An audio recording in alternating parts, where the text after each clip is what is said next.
बिस्मिल्लाहिर्रहमानिर्रहीम, अस्सलाम वालेकुम। खेलों की खबरों पर तबसर और तजियों से स्कोर के एक और प्रोग्राम के साथ सैयद याह्या हुसैनी आपकी खिदमत में हाजिर है। ICC T20 वर्ल्ड कप 2026 जो कि इस मुख्तसर फॉर्मेट का 10वां एडिशन है। टूर्नामेंट से इंटरनेशनल क्रिकेट काउंसिल ने बांग्लादेश को बाहर कर दिया है, लेकिन कहानी अभी ख़त्म हुई नहीं, क्योंकि बांग्लादेश क्रिकेट बोर्ड के साथ कंधे से कंधा मिलाकर खड़ा होने वाला पाकिस्तान क्रिकेट बोर्ड अभी ये फैसला नहीं कर पाया है कि उसने वर्ल्ड कप में जाना है या एहतजाजन उसने वर्ल्ड कप से अपने आप को अलग कर लेना है। आज इस तमाम तनाजुर में पाकिस्तान क्रिकेट बोर्ड के सरबराह एशियन क्रिकेट काउंसिल के सदर सैयद मोहसिन रज़ा नकवी ने इस्लामाबाद में वज़ीर आज़म पाकिस्तान मियाँ मोहम्मद शहबाज शरीफ साहब के साथ एक अहम मुलाकात की है और उनसे इस बारे में राय ली है। इस तमाम सूरत हाल पर कि क्या इंटरनेशनल क्रिकेट काउंसिल ने जो एक ऐसा फ़ैसला किया जिसको क्रिकेट की तारीख़ में ना बांग्लादेश की शिकस्त कहा जाएगा, ना इंटरनेशनल क्रिकेट काउंसिल की फ़तह कहा जाएगा। क्रिकेट की तारीख़ का एक सया फ़ैसला जिसके बाद पाकिस्तान क्रिकेट बोर्ड ने आलमी सतह पर एहतजाज किया है। इंटरनेशनल क्रिकेट काउंसिल के बोर्ड ऑफ गवर्नर्स में बांग्लादेश के साथ पाकिस्तान क्रिकेट बोर्ड खड़ा रहा है और अब जबकि बांग्लादेश को निकाल कर स्कॉटलैंड को वर्ल्ड कप में रखा गया है तो पाकिस्तान क्रिकेट बोर्ड मुख्तलिफ ऑप्शंस पर गौर कर रहा है। पाकिस्तान टीम वर्ल्ड कप में शिरकत के लिए ऐलान की जा चुकी है। 15 रुकनी टीम की क़यादत सलमान अली आगा कर रहे हैं, लेकिन दूसरी तरफ क्या पाकिस्तान टीम 7 फरवरी से 8 मार्च तक भारत और श्रीलंका में होने वाले 20 टीमों के टूर्नामेंट में, जहां सूर्या कुमार यादव की क़यादत में खेलने वाली टीम इंडिया अपने एजाज़ का दिफा कर रही है, खेलेगी या नहीं खेलेगी, फैसला हुकूमत पाकिस्तान करेगी। इसके बावजूद अगर पाकिस्तान टीम वर्ल्ड कप में खेलने के लिए हामी भर भी लेती है तो पाकिस्तान क्रिकेट बोर्ड एहतजाज के मुख्तलिफ ऑप्शंस पर गौर कर रहा है। पाकिस्तान क्रिकेट बोर्ड के सामने एक ऑप्शन ये भी है कि 15 फरवरी को कोलंबो में भारत के साथ ग्रुप ए का मैच हो सकता है, पाकिस्तान इस मैच का बायकॉट कर दे। अगर ऐसा हुआ तो इंटरनेशनल क्रिकेट काउंसिल पाकिस्तान के लिए कोई कदगन नहीं लगा सकता, कोई पाबंदी नहीं लगा सकता, क्योंकि अगर पाकिस्तान एहतजाज के तौर पर यह मैच नहीं खेलता तो क्रिकेट की तारीख में ऐसा पहली बार नहीं होगा। 1996 वर्ल्ड कप जो पाकिस्तान और भारत में खेला गया, वहाँ वेस्ट इंडीज़ और ऑस्ट्रेलिया की क्रिकेट टीमों ने श्रीलंका में सिक्योरिटी मामले को रख कर खेलने से इनकार कर दिया था।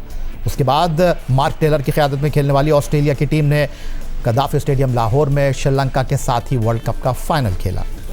दूसरा इस वक्त हुआ जब 2003 में कीनिया, जिम्बाब्वे और जनूबी अफ्रीका में होने वाले वर्ल्ड कप में जिम्बाब्वे में इंग्लैंड और न्यूजीलैंड की टीमों ने जाकर खेलने से माजरत कर ली, लेकिन वो टूर्नामेंट में खेलते रहे।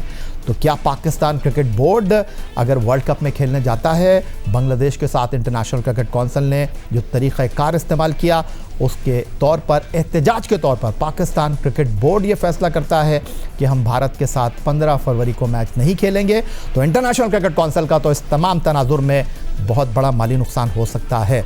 लेकिन टूर्नामेंट में पाकिस्तान ऑन रहेगा। ग्रुप ए में भारत को 2 पॉइंट देने के बावजूद पाकिस्तान आहिस्ता और बहुत साउंड एंड सिक्योर अगले मरहले में भी पहुंच सकता है। वज़ीर आज़म पाकिस्तान की पाकिस्तान क्रिकेट बोर्ड के सरबराह से मुलाकात हो चुकी है और अभी फैसला आने वाला है।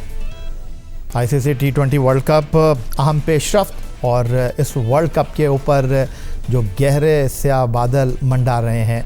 पाकिस्तान भारत का मैच होगा, पाकिस्तान वर्ल्ड कप में शिरकत करेगा या नहीं करेगा, वर्ल्ड कप के लिए पाकिस्तान टीम के चुनाव पर आज गुफ्तगू करने के लिए स्टूडियो में हमने दावत दी है पाकिस्तान क्रिकेट बोर्ड के साथ माजी में वाबस्ता रहने वाले इंतहाई सीनियर ऑफिशियल मुख्तलिफ ओहदों पर काम करने वाले पाकिस्तान के साबिक टेस्ट क्रिकेटर हारून रशीद साहब को खुशामदीद कहेंगे। हारून रशीद साहब आपको। और हारून रशीद साहब, ये पहली बार नहीं हो रहा, 2016 में आपने टीम का इंतखाब किया था, शाहिद आफरीदी भारत टीम को लेकर जा रहे थे और तय नहीं हो पा रहा था कि पाकिस्तान टीम जाएगी या पाकिस्तान टीम नहीं जाएगी, और उस वक्त भी फैसला हुकूमत पाकिस्तान के फ़ैसले के मुताबिक हुआ था। क्रिकेट बोर्ड ने हुकूमत पाकिस्तान से राय ली थी और उसके बाद ये फ़ैसला हुआ था कि पाकिस्तान टीम जाएगी खेलने। बिल्कुल, आई थिंक आपने जो इंट्रो में बहुत सारी चीज़ें बताई, पाकिस्तान के पास ऑप्शंस तो अवेलेबल हैं और इस पर कोई कदम नहीं लगा सकता। सो मेरे नज़दीक पाकिस्तान को इसी लाइंस के ऊपर जाना चाहिए, क्योंकि देखें इसमें तो कोई शक नहीं है कि बांग्लादेश के साथ बहुत ज़्यादती हुई, और ये जब आप दूसरों के लिए ये कर रहे हैं, यानी पाकिस्तान अपने मैचेस जब श्रीलंका में खेल रहा है और अगर बांग्लादेश को भी सिक्योरिटी के इश्यूज़ हैं इंडिया में जाने से, तो आई थिंक उसको भी बाकायदा उसी तरीके से मौका मिलना चाहिए था कि वो भी जाके अपने जो है मैचेस कहीं और खेले, और उन्होंने उसकी रिक्वेस्ट भी की थी जो कि ICC ने नहीं मानी और सबसे जो इम्पोर्टेंट चीज़ ये थी, जो मैं बड़ा हैरान था कि 16 में से 14 मेंबर्स ने उसको बैक किया, लेकिन पाकिस्तान वाहिद कंट्री था, यानी क्रिकेट बोर्ड था, जिसने उनका साथ दिया, और अब तक पाकिस्तान क्रिकेट बोर्ड उनका साथ दे रहा है। सो मैं ये फील करता हूँ कि पाकिस्तान क्रिकेट बोर्ड को बहुत सोच समझ के फ़ैसला करना चाहिए। वर्ल्ड कप में जाने का फ़ैसला तो उनको ज़रूर करना चाहिए। उसके बाद जो भी आपके पास ऑप्शंस अवेलेबल हैं, ब्लैक आप बैंड्स पहन सकते हैं, आप किसी मैच का बॉयकॉट कर सकते हैं, और उसके बाद आप उनको ये बता सकते हैं कि जो भी आईसीसी ने जो ये डिसीजन लिए वो गलत था, और वो बीसीसीआई के प्रेशर में लिए या नहीं लिए वो अलग बात है। लेकिन जो मैं ये फील करता हूँ कि मैं इसको एक दूसरे अंदाज से भी देखता हूँ कि देखिए, पाकिस्तान और इंडिया की भी तो बायलैटरल सीरीज़ जो है काफ़ी अरसे से नहीं हो रही। पाकिस्तान के प्लेयर्स भी जो हैं वो आईपीएल में जाके नहीं खेलते। तो मुझे बताइए कि कौन सी ऐसी कंट्री है जिसने पाकिस्तान के लिए आवाज़ उठाई हो, चाहे वो आईसीसी के फोरम पे या वैसे ही, इंक्लूडिंग बांग्लादेश। तो I think Pakistan cricket board ने तो ये बहुत बड़ा स्टेप लिया है कि उनको हेल्प करने के लिए बड़ा ओपनली गए। और जो भी मैं खबरें पढ़ रहा हूँ उसमें तो ये भी पता लगा है कि आईसीसी के फैसले को बांग्लादेश क्रिकेट बोर्ड ने एक्सेप्ट भी कर लिया है। सो ये शो करता है कि कि बांग्लादेश क्रिकेट बोर्ड, लेकिन हारून रशीद साहब, पाकिस्तान क्रिकेट बोर्ड तो सच के साथ खड़ा रहा ना, और पाकिस्तान की जो आवाज़ है हमेशा दुनिया में जो है उसकी रिस्पेक्ट की जाएगी। और जो सबसे अहम सवाल है कि पाकिस्तान क्रिकेट बोर्ड जो है वो हुकूमत वक्त के पास चीज़ को लेकर गया, उनसे पूछा कि हमें जाना चाहिए वर्ल्ड कप में या नहीं जाना चाहिए, तो टेक्निकली पाकिस्तान क्रिकेट बोर्ड ने अपने सारे बॉक्सेस टिक किए। मैं तो समझता हूँ कि बहुत ही ज़बरदस्त रोल प्ले किया है, और आई थिंक आगे भी जो भी इन्होंने ये अपना एहतजाज का जो तरीक़ाकार है उसको वज़ा करना है। मेरे अपने नज़दीक क्रिकेट जो है ना, ठीक है, इंडिया हमारे साथ नहीं खेलता, ना खेले, हम भी उसके साथ नहीं खेलते, लेकिन जो क्रिकेट है उसको तो रवां दवा रहना चाहिए। आपका वर्ल्ड फोरम के ऊपर बहुत सारी दूसरी टीमें भी आई हैं। देखिए, क्यों ऑस्ट्रेलिया या क्यों इंग्लैंड या कोई और दूसरी कंट्रीज़ ने पाकिस्तान का साथ नहीं दिया इस बड़ी जेन्युइन कॉज के ऊपर जो कि बांग्लादेश के साथ हुआ। सो मैं तो इस पर ऑल आउट सपोर्ट कर रहा हूँ कि ये चीज़ें हुई हैं, लेकिन इस सारी चीज़ों में सपोर्ट करने की जरूरत है। टेक्निकल सवाल मैं आपके सामने रखना चाहता हूँ। बहुत सारे लोग ये बात कर रहे हैं कि जी पाकिस्तान का तो इंडिया के साथ फ्यूजन मॉडल तय हो गया है, पाकिस्तान का क्या लेना देना है, पाकिस्तान को तो अपने मैचेस श्रीलंका में खेलने हैं, पाकिस्तान सेमीफाइनल में पहुंचा तो श्रीलंका में खेलेगा, पाकिस्तान ने फाइनल के लिए क्वालिफाई किया तो नरेंद्र मोदी क्रिकेट स्टेडियम अहमदाबाद का जो फाइनल है 8 मार्च को जो होना है वो कोलंबो शिफ्ट हो जाएगा। तो फिर पाकिस्तान क्रिकेट बोर्ड एहतजाज की बात कर रहा है, पाकिस्तान क्रिकेट बोर्ड मैच ना खेलने की बात कर रहा है। देखिए, इसमें एक जो सबसे इम्पॉर्टेंट चीज़ है कि उसका रीज़न क्या है। उसका रीज़न ये है कि एक क्रिकेट बोर्ड के साथ ज़्यादती हो रही है। बांग्लादेश क्रिकेट बोर्ड जिसने अपनी क्रिकेट इंफ्रास्ट्रक्चर को इतना ज़बरदस्त फैला दिया है और उनकी टीम आहिस्ता आहिस्ता उभर के ऊपर की तरफ जा रही है, उनके जूनियर लेवल के ऊपर उनकी एकेडमीज़ के जाल उन्होंने बिछा दिया है। एक ऐसी क्रिकेट नेशन जो उभरती भी सामने आ रही है, एक फोर्स बन के उभर रही है, और 3 से 4 सालों में एक्सपेक्ट किया जा रहा है कि वो टॉप 5 टॉप 6 क्रिकेट नेशंस में होगी। तो एक ऐसी क्रिकेट टीम को जिसके जेन्युइन रीजंस की वजह से उनको अगर सपोर्ट नहीं करेगा, तो पाकिस्तान ने तो ये बहुत बड़ा स्टेप लिया सपोर्ट करने का, इसीलिए इसको अप्रिशिएट भी किया जा रहा है और ये सराहा जाता रहेगा जब तक ये बात होगी। क्योंकि वाहिद क्रिकेट बोर्ड, इवन ओमान जैसी क्रिकेट जो कि एफिलिएट यूनिट है, उन्होंने भी साथ नहीं दिया। अगर 16 में से 14 मेंबर का मतलब है कि 2 बांग्लादेशी और पाकिस्तानी थे ना, तो बाकी तो किसी और ने साथ नहीं दिया। ठीक है, रीज़न जो भी दें कि टाइम बहुत शॉर्ट था और वो कहते हैं कि जी क्रेडिबल इनकी जो कंडीशन थी वो नहीं थी कि जी उनको वहाँ सिक्योरिटी नहीं मिल रही थी। इंडिया ने कहा हम एक जगह पे आपके सारे मैच कर देंगे, वहाँ खेल लें, क्योंकि नेगोशिएशन तो चल रहे थे ना। लेकिन ये सारी चीज़ों के बावजूद जो प्रिंसिपल स्टांस था वो ये था कि बांग्लादेश के साथ ज्यादती नहीं होनी चाहिए, और उसके लिए पाकिस्तान ने। लेकिन हारून रशीद साहब, जो सारी एक्सरसाइज पाकिस्तान क्रिकेट बोर्ड ने की, बात की बिल्कुल ठीक कहा आपने। कहा कि जो SOPs थे हमने सारे SOPs को कवर किया, सारे बॉक्सेस को टिक किया, और जो कुछ बांग्लादेश के साथ हुआ, एशिया का एक टेस्ट मुल्क है, उसको दीवार से लगाने की कोशिश की गई। हम अपनी हुकूमत के पास गए, उनसे पूछा आप हमें बताइए जाना चाहिए नहीं जाना चाहिए। इसके अलावा हमारे पास जो ऑप्शंस हैं वो भी अवेलेबल हैं। हम इंटरनेशनल क्रिकेट काउंसिल से जो है वो एहतजाज कर सकते हैं। मैच जो है जिस तरह आपने कहा कि अपने बाजुओं पर स्याह पट्टियाँ बांध कर खेलें, वो आपको नहीं रोक सकता कोई। अभी 15 तारीख का इंडिया के साथ जो मैच है वो ये तय होना है हम खेलेंगे या नहीं खेलेंगे। तो ये वो सारी चीज़ें हैं जो पाकिस्तान ने करके बताया है कि इंटरनेशनल क्रिकेट काउंसिल या BCCI तनहा फैसले नहीं कर सकती।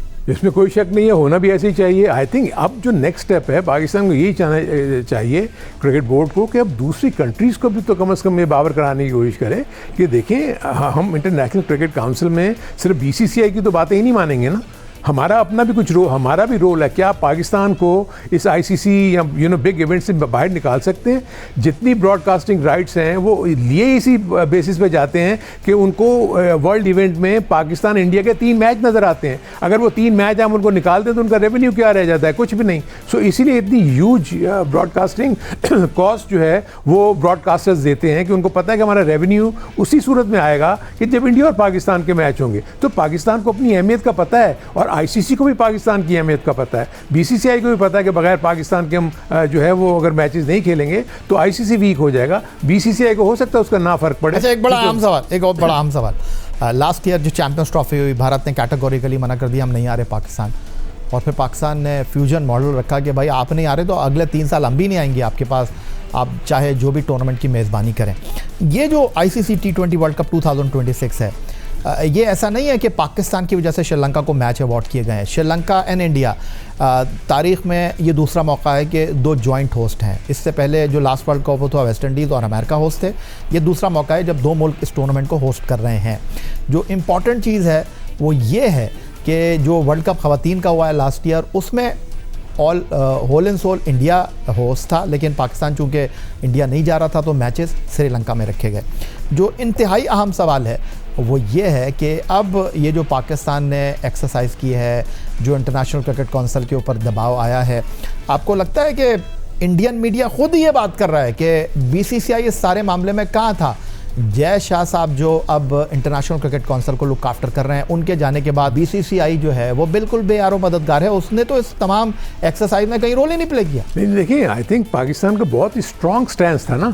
आप देखें कि 2027 तक ये फैसला उस वक्त हुआ जब इंडिया ने यहाँ आने से मना किया, तो पाकिस्तान ने भी जब कहा कि हम भी यही करेंगे, तो ये तय हो गया हुआ है कि 2027 तक जितने भी इंटरनेशनल इवेंट्स होंगे अगर वो इंडिया में मुनक़िद होंगे तो पाकिस्तान उसमें नहीं जाएगा। तो यही वजह आप देख रहे हैं कि ना वुमेन टीम वहाँ गई, ना पाकिस्तान की मेंस टीम वहाँ गई। सो पाकिस्तान ने पहली मरतबा मैं फील करता हूँ कि अपने स्ट्रॉन्ग स्टैंड से आईसीसी को भी मजबूर किया, बीसीसीआई को भी मजबूर किया कि आप ये ज़रूरी नहीं है कि पाकिस्तान जो है जैसे आप कहेंगे हम उसी तरीके से चलते रहेंगे। हमारा अपना भी एक रोल है, हमारी अपनी भी एक वैल्यू है और उसको वो पाकिस्तान मनवा रहा है। और यही वजह कि आप देख रहे हैं कि सारे मैचेस जो हैं वो इस वक्त श्रीलंका में होंगे और 2027 तक अगर कोई और भी इवेंट अगर इंडिया में होगा तो उसमें भी पाकिस्तान नहीं जाएगा। तो ये तो पाकिस्तान के लिए विन विन सिचुएशन है। लेकिन मेरे अपने नज़दीक अभी भी बहुत सारी इश्यूज़ हैं जिनको टैकल करने की ज़रूरत है और उसमें यही है कि आपकी लॉबिंग जो है वो बहुत स्ट्रांग होनी चाहिए। दूसरे कंट्रीज़ को अब ये बावर कराना चाहिए कि हमको क्रिकेट की तरफ जो है ना ज़्यादा तवज्जो देनी चाहिए, बजाय इसके कि ये जो इंडिया ने सियासत का एलिमेंट जो है वो हमारी स्पोर्ट्स में लेकर आ गया है, इससे आगे जाके क्रिकेट को नुकसान होगा। हारून रशीद साहब पाकिस्तान के former chief selector, former test cricketer हमारे साथ मौजूद हैं। International cricket council, PCB, Bangladesh cricket board, BCCI, ये तमाम मौज़ूआत इस वक्त मौजूए बहस हैं। लेकिन एक और मौजू जिस पर हम ब्रेक के बाद बातचीत करेंगे, वर्ल्ड कप में पाकिस्तान टीम का अनाउंसमेंट। मिलते हैं ब्रेक के बाद।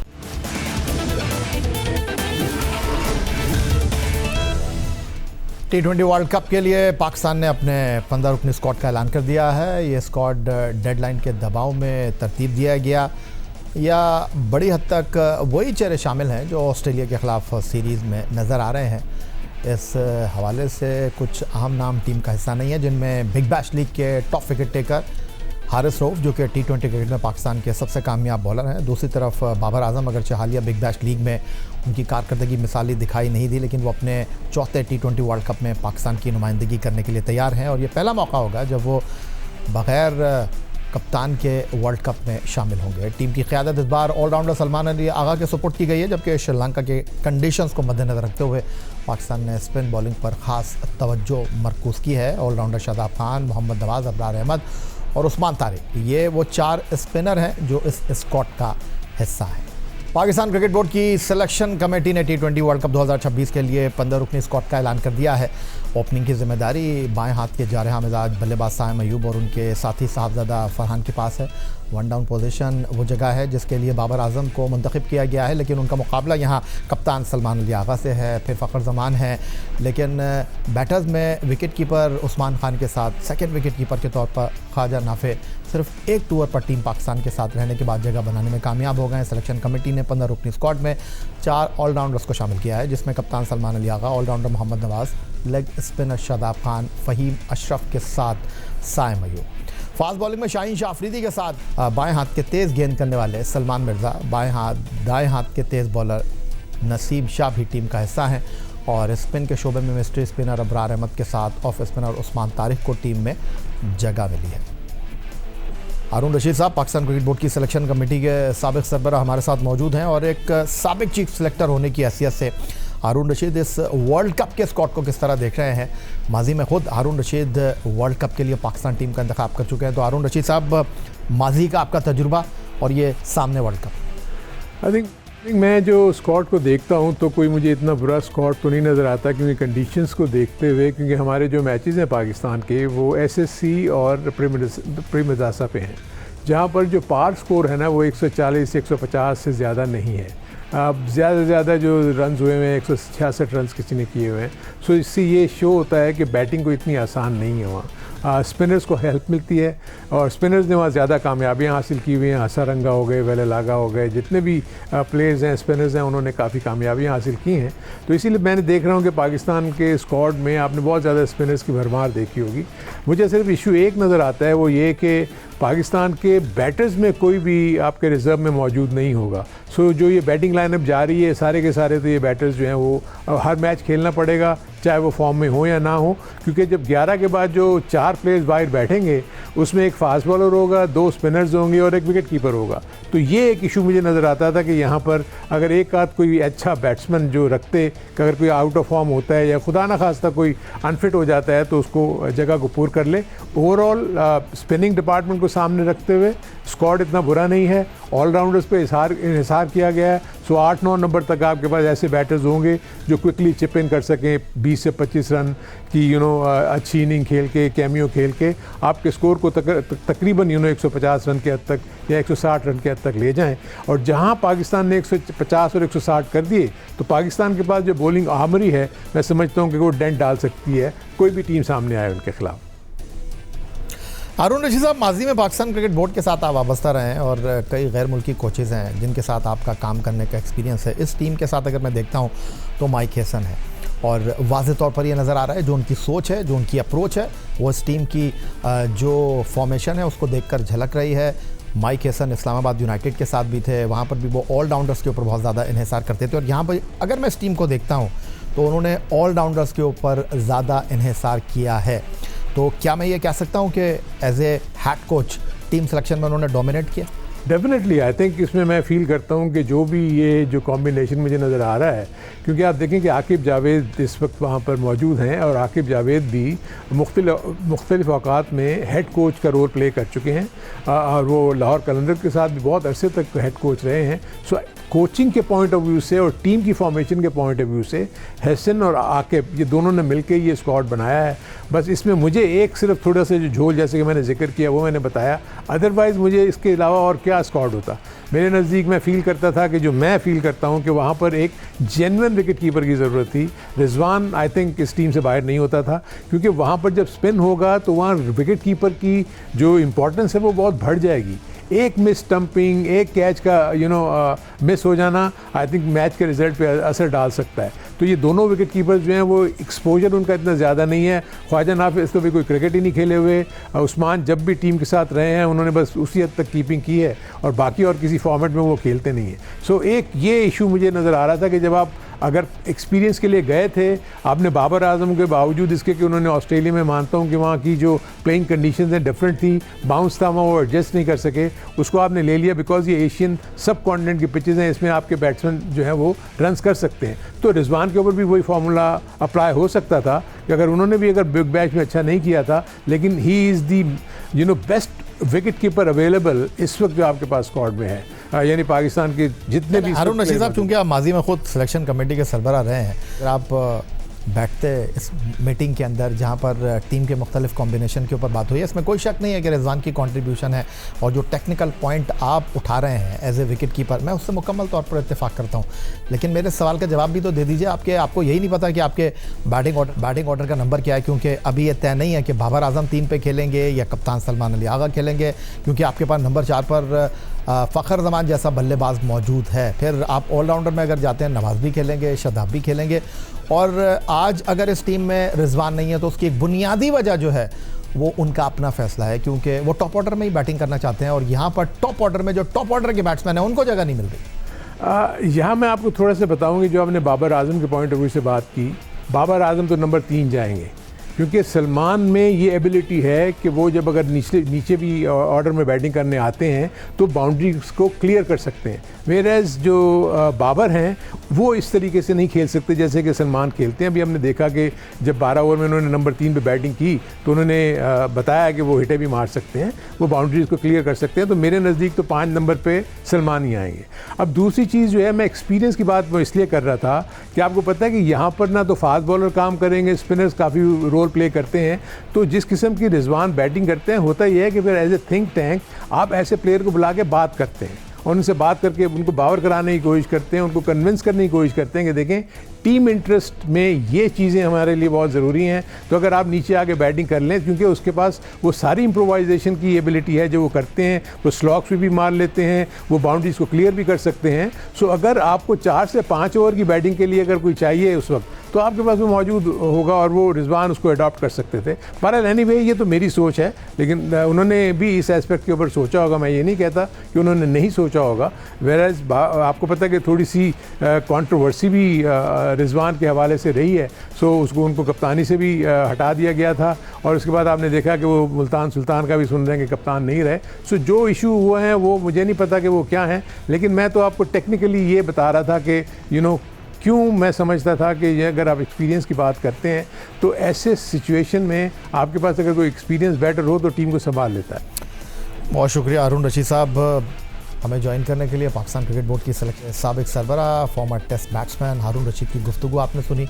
यही आज का हमारा प्रोग्राम था। एक्स अकाउंट पर आप हमें फॉलो कर सकते हैं, ईमेल कर सकते हैं, अपनी राय से आगाह कर सकते हैं score@jio.tv पर। इस दुआ, इस उम्मीद, इस तवक्को के साथ कि पाकिस्तान में खेल और खिलाड़ी तरक्की करते रहें। सैयद याहिया हुसैनी को स्कोर की पूरी टीम के साथ अपने आज के मेहमान टेस्ट बैट्समैन हारून रशीद की हमरा इजाज़त दीजिए। अल्लाह हाफ़िज़।